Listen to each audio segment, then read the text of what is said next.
இயற்கை விவசாயத்தை நம்புவோம். கண்டிப்பா நல்லா இருப்போம்.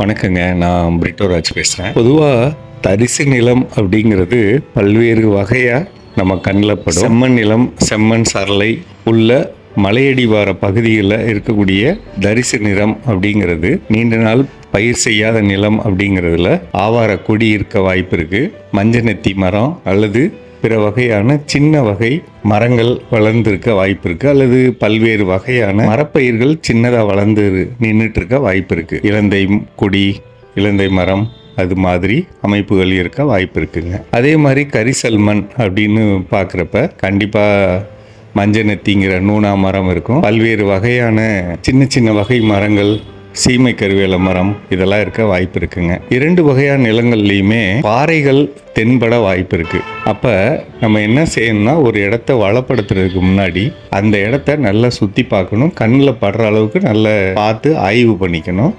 பக்கத்தில் இருக்கவங்கள்ட்ட இந்த பகுதியில் மண் அமைப்பு எப்படி இருக்குங்கிறத ஒரு ஆலோசனை கேட்டுக்கலாம். அடுத்து முடிஞ்சவர்களுக்கும் இந்த மரங்கள் எல்லாம் நம்ம கழிச்சு எடுத்துடணும். இதில் எந்தெந்த மரங்கள் நமக்கு வேணுமோ அதை வச்சுக்கலாம், வேணாத மரங்களை எடுத்துடலாம். அதெல்லாம் வேரோட தூரோட தூக்கிடுறது ரொம்ப நல்லதுங்க. எடுத்து முடிச்சுட்டு பொதுவாக நம்ம மண்ணை கிளற மாதிரி கிளறதுக்கு முன்னாடி எறும்பு புத்துகள், கரையான் புத்துகள் இருக்கா அப்படிங்கிறத ஆய்வு செய்யலாம். அப்படி எறும்பு புத்து இருக்குது அப்படிங்கிற பட்சத்தில் அந்த இடத்துல ஆழமாக உழுகணும். ஏன்னா உங்களுக்கு தெரியும், எறும்பு புத்துங்கிறது தரைக்குள்ள 3 அடியிலேருந்து 4 அடி ஆழம் கொண்டது. அதெல்லாம் நல்லா உழுது சரி பண்ணாதான் அது நமக்கு விவசாயத்துக்கு தொல்லை தராமல் இருக்கும். அதே மாதிரி தான் கரையானோட புற்றுகளும். அப்போ அந்த மாதிரி ஒரு ஆய்வுகள்லாம் நடத்திட்டு அதுக்கப்புறம் ஒன்று சட்டி கலப்பை போடலாம். சட்டி கலப்பை கிடைக்காத இடங்களில் 5 கொத்து கலப்பை அல்லது இன்னும் சொல்ல போனால் வார்ப்பு இறகு கலப்பை அப்படின்னு சொல்லி ரிவர்ஸ் மோல்டு போர்டு ப்ளவ் அப்படின்னு ஒரு கருவி வேளாண்மை பொறியியல் துறையில் இருக்குது. 500 ரூபாய் ஒரு மணி நேரத்துக்கு வாடகை.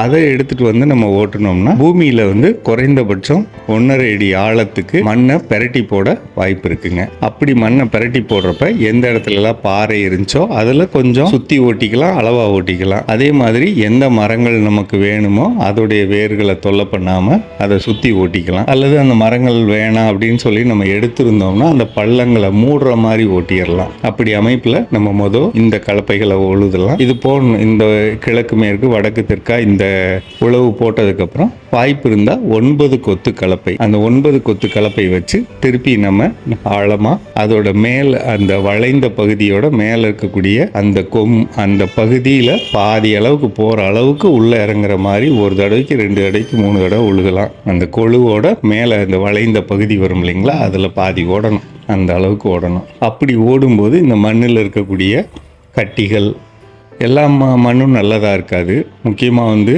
சோடியம் உப்புக்கள், மெக்னீஷியம் உப்புக்கள் அதிகம் இருக்கக்கூடிய மண்ணுன்னா அப்படியே கட்டியாக விழுந்திருக்கும். அந்த கட்டியுமே பார்த்திங்கன்னா உடைக்க முடியாத அளவு கட்டிகள்லாம் இருக்க வாய்ப்பு இருக்குது.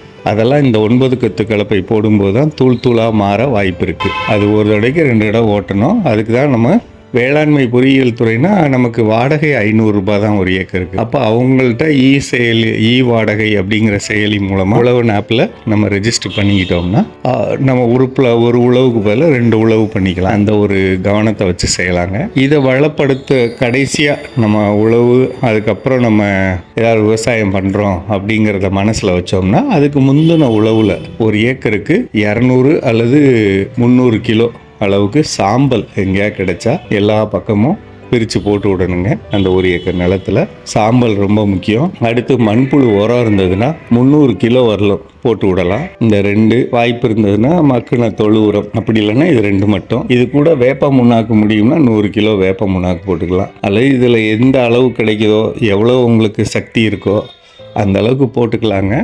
போட்டுட்டு உழுதுட்டோம் அப்படின்னா மண் ரெடி ஆகிடும். சரிங்களா, மண் ரெடி ஆகிடும். அதுக்கப்புறம் நம்மகிட்ட இருக்கக்கூடிய தண்ணீர் வசதி பொறுத்து ஒரு விவசாயத்தை கையில் எடுக்கலாம். அல்லது மானாவாரியாக இருக்கும் பட்சத்தில் கூட அடுத்த வரக்கூடிய ஆடி பட்டத்துக்கோ அல்லது மழைக்காலத்தில் வரக்கூடிய பட்டங்களுக்கோ நம்ம ஏதாவது ஒன்று போட்டு கொண்டுட்டு வர மாதிரி பார்க்கலாம்.